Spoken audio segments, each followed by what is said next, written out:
Eh ako, di ba, ever since sinasabi ko, gusto kong ibalik yan, death penalty yan. Pero ang problema nga, sino ba magpapasa niyan?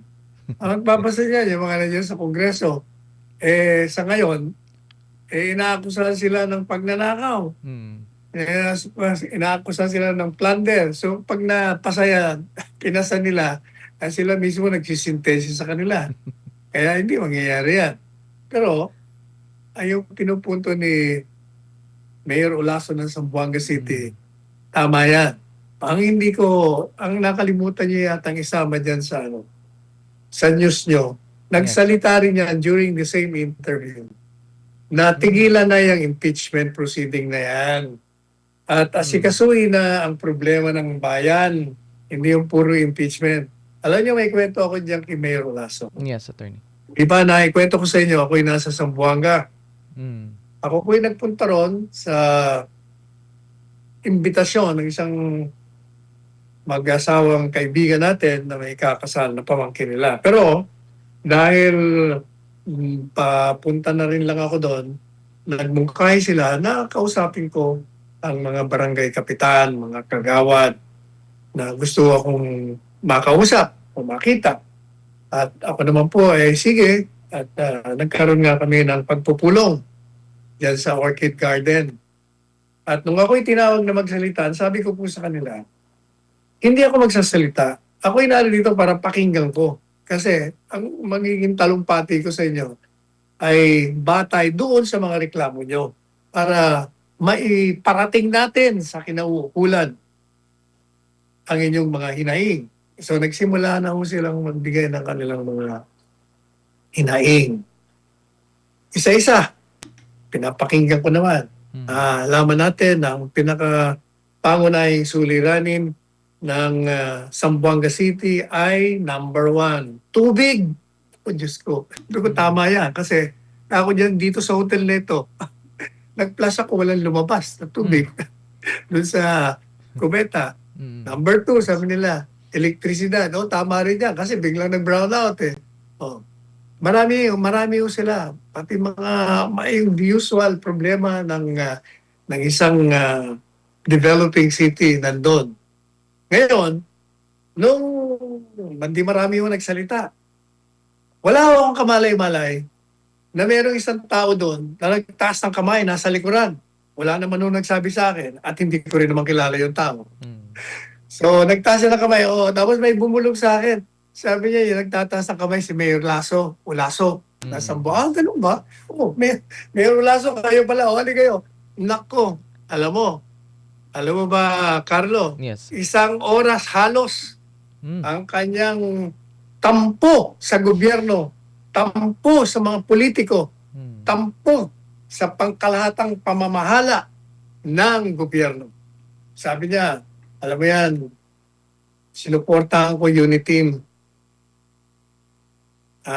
Talagang kami, kinampanya namin. Pagkatapos ng halalan, ilang taon na nakakaraan, 3 taon na, ni Hoy, hindi nagpunta dito yung mga nandyan sa unity para magpasalamat man lang. Kaya ako na yung pasasalamat. Ang gusto lang sana namin, kumusta kayo dyan? Ano ba? Ano mo pwedeng ba ito? Wala lahat yun. Pangalawa, sabi niya, wala kaming access doon sa mga tinulungan namin na yun. Hindi mo makontak, hindi mo matawagan, hindi mo maisumbong o mahingi ng tulong ang mga kailangan ng taong bayan dito sa Zamboanga City. Talagang kinalimutan itong Zamboanga. Pangatlo, sabi niya, merong isang senador dyan. Tinulungan natin niya. Talagang kasing tulong. Pinuntahan ko sa opisina niya. Akala niyo ba? Ako'y inisnab. Hindi ako nilabas. Ganon ang uri ng mga opisyalis natin. Kaya sabi ko sa akin, Sek, sabi niya, yan ang aking tampo. Sana parating mo. Sabi ko, ipararating ko, hindi lang sa kanilang personal. Pararating ko nationwide and worldwide. Sapagat meron akong programa araw-araw at meron akong TikTok din araw-araw. Kaya pararatingin natin ang reklamo ni Mayor Reimer Olaso. Napaka magaling na mayor ito, dating kongresista ito. Alam niyo, ordinaryong tao lang to. Kapitan lamang to sa barko, OFW. dahil sa kanyang magandang record, nahalal. Konsehal, naging kongresista, ngayon ay mayor. Kaya mabuti naman. At naparating, sabi niya, pasensya na po kayo kasi itong aking damdamin, matagal ko nang kinukuyom to. Hindi ko na ilalabas, mabuti dumating kayo. At may ilalabas ko na. Huwag ka mag-alala, pararatingin natin.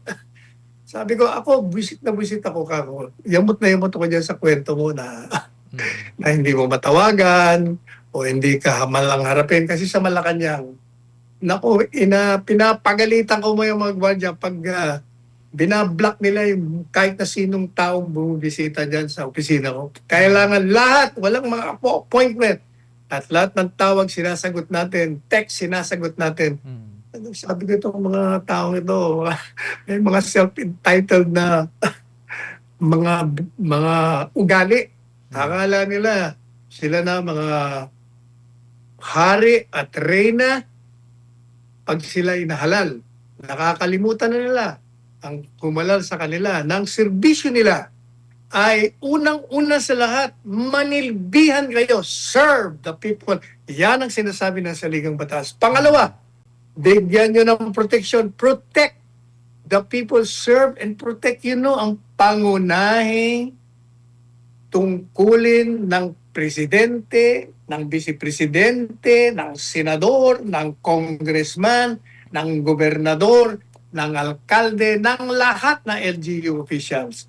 Yan walang iba Service and protection. Yan lang. Kaya, ayan, Mayor Reimer Olaso, pinarating na po natin worldwide. Saka na yung personal, nauna na yung worldwide. Dapat nga kahapon pa nakaligtaan din natin. Nasa Hong Kong pa tayo kahapon. Ngayon, naalala ko. Dahil binalita mo. Kaya makinig kayo. Mayor Reimer Olaso, yung mga taong yan, walang imik, nagtatrabaho lang, pero may mga kinikimkim na sama ng loob dahil sa kawalan ng pagsasagawa ng dapat na tungkulin ng mga naihalal ng sambayanan. At hindi lamang hindi na nila ginagawa ang kanilang mga tungkulin, ang susuplado pa. Hindi mo makausap, hindi mo matawagan. Kaya ako po, alam niyo, di ba palagi ako lang nung ako'y kandidato sa Senado noon Ako lang ako nagbigay ng telepono publicly. Kaya anybody can call me. Patuloy, madaming prankster, pero okay lang yun. Ang malaga, pag merong valid na complaint, repair ka agad dyan sa lahat ng departamento. Kahit po ngayon, nawala na tayo sa Malacanang, to the everlasting credit of my friends in the cabinet, na kahit na kontrapartido sa tingin nila sa akin, pag ako nag-repair ng may problema sa health, sa serbisyo, o complaint, ina-action lang kagad nila. O yun, kaya piling-pili yung napupuri ko dito sa programa natin Ni Estrella, Conrad Estrella. Sino pa? Yan, si Rex Gatchalian na yan. O, yan ang mga ilan sa mga, yan, sino po yung isa? Si Secretary Jerry. Ako, sir, isa pa yun. Secretary Franco. Piling-pili lang mga talagang maaasahan mo. Sino pa ba? Meron pang isa Hindi masyadong naririnig sa balita, Attorney Sal, pero maraming ginagawa din na trabaho. Alam mo, usually gano'n. Kagaya mo si Olaso. Ngayon, hindi mo naririnig yan, pero kita mo, narinig mo ngayon. Lumalabas na. Pero mo, nag-file siya ng death penalty. First reading lang inabot. Kasi nga, takot sila lahat. Yan ang katotohanan yan. Kaya tuloy mo yan. Dapat magsenador ka.